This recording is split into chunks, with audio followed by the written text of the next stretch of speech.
पीलीभीत जिले की मंगला नदी से निकलती एक झील है जिसमें इतनी मछलियां हैं कि पूरा देश 1 महीने तक मछली खा सकता है।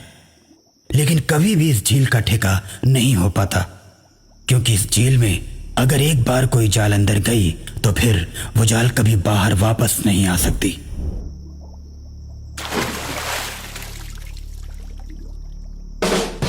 बहुत से ठेकेदारों ने इस झील से मछली मारने की कोशिश की, लेकिन हर बार उनकी जाल अटक जाती और कई मछुआरे मारे जाते।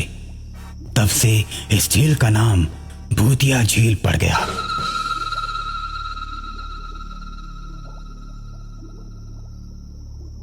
कोई भी इस झील का ठेका लेने की हिम्मत नहीं जुटा पाता, लेकिन उत्तराखंड से आए एक ठेकेदार ने इस झील का ठेका ले लिया और अब बड़ी बड़ी जालें इस झील के अंदर पड़ने वाली हैं।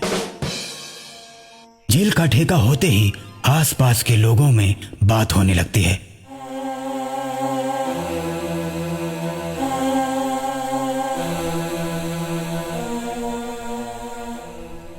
अरे भाई देखना, ये ठेकेदार एक भी मछली नहीं मार पाएगा। जाल डालते ही उसकी जाल अटक जाएगी। क्यों भाई? क्योंकि इस झील से आज तक कोई भी ठेकेदार मछली नहीं मार पाया, क्योंकि इस पानी के अंदर एक जिन्न रहता है। अरे वाह, तब तो खूब मजा आएगा देखने में। ये बातें करते करते दोनों आदमी वहां से चले जाते हैं।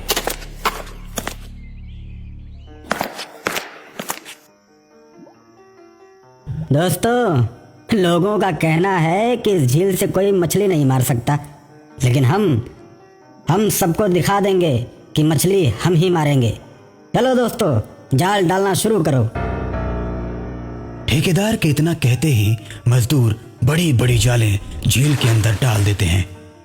देखते ही देखते पूरी जाल मछलियों से भर जाती है। जाल को देख ठेकेदार बहुत खुश होता है। देखा दोस्तों, हमने कर दिखाया। ये लोग कह रहे थे कि यहाँ कोई मछली नहीं मार सकता। अब हम बहुत अमीर बन जाएंगे। और जाल बाहर निकालो, तुम सबको तुम्हारा इनाम मिलेगा। तभी एक मजदूर चिल्लाता है, मालिक, जाल अटक गई, बाहर नहीं आ रही। ये सुन ठेकेदार परेशान हो जाता है।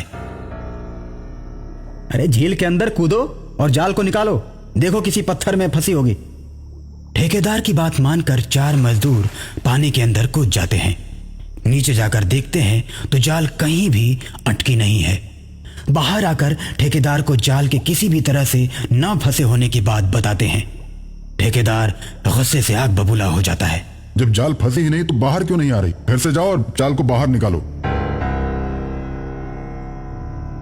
इस बार जैसे ही मजदूर पानी के अंदर जाते हैं, वैसे ही जिन्न उनको डुबाकर मार देता है और थोड़ी देर के बाद चारों मजदूरों की लाश पानी के ऊपर तैरने लगती है। ये देख ठेकेदार डर जाता है और अपने भाई को फोन करता है।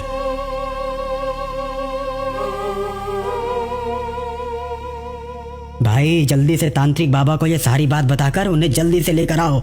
यहाँ जरूर किसी न किसी भूत का साया है जो जाल को रोक के रखा है।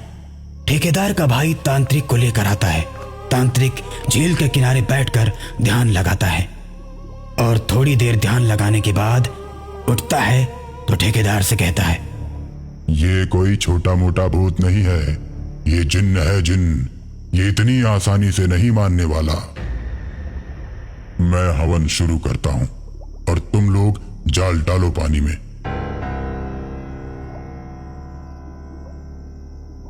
मजदूर थोड़े डर जाते हैं, लेकिन तांत्रिक पर भरोसा करके झील में जाल डालने लगते हैं और तांत्रिक हवन करता है।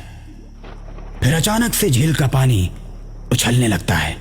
बड़ी बड़ी लहरें उठने लगती हैं और लहरों के बीच से जिन्न प्रकट होता है। तांत्रिक, तू मुझे इस झील से हटाने आया है? हाँ, क्योंकि तुमने झील पर कब्जा करके रखा है और न जाने कितने लोगों को तुमने मारा है। अब मैं तुम्हें यहां से भगा कर रहूंगा। मैं अपना बदला पूरा कर रहा हूं। जब तक मेरा बदला पूरा नहीं हो जाता मैं इस झील से नहीं जाऊंगा। जिन्न की बात सुनकर तांत्रिक समझ जाता है कि इसके साथ जरूर कुछ हुआ है। तुम लोगों को क्यों मार रहे हो और इस झील से मछली क्यों नहीं पकड़ने देते? नहीं बताऊंगा। जिन्न बताने से मना कर देता है। तब तांत्रिक कमंडल का जल लेकर जिन्न पर डालता है। जिन्न चिल्लाने लगता है और बोलता है, मैं एक मछुआरा था। इस झील में जितनी भी नावें थी उन सब में सबसे बड़ी नाव मेरी थी और मुझे मछली पकड़ने की सभी कला आती थी। सबसे ज्यादा मैं ही मछली पकड़ता था, जिससे मैं धीरे धीरे बहुत अमीर आदमी बन गया।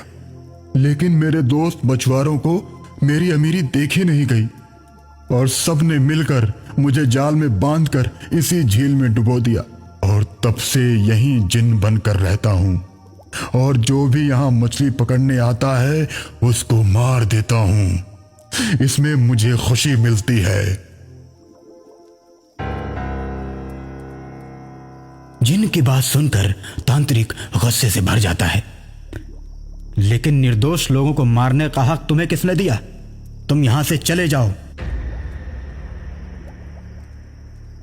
मैं यहां से कहीं नहीं जाऊंगा तांत्रिक। तू चला जा, नहीं तो तुझे भी मार दूंगा। अरे जिन्न, अभी तक तूने तांत्रिक की ताकत देखी कहां है? अब देख।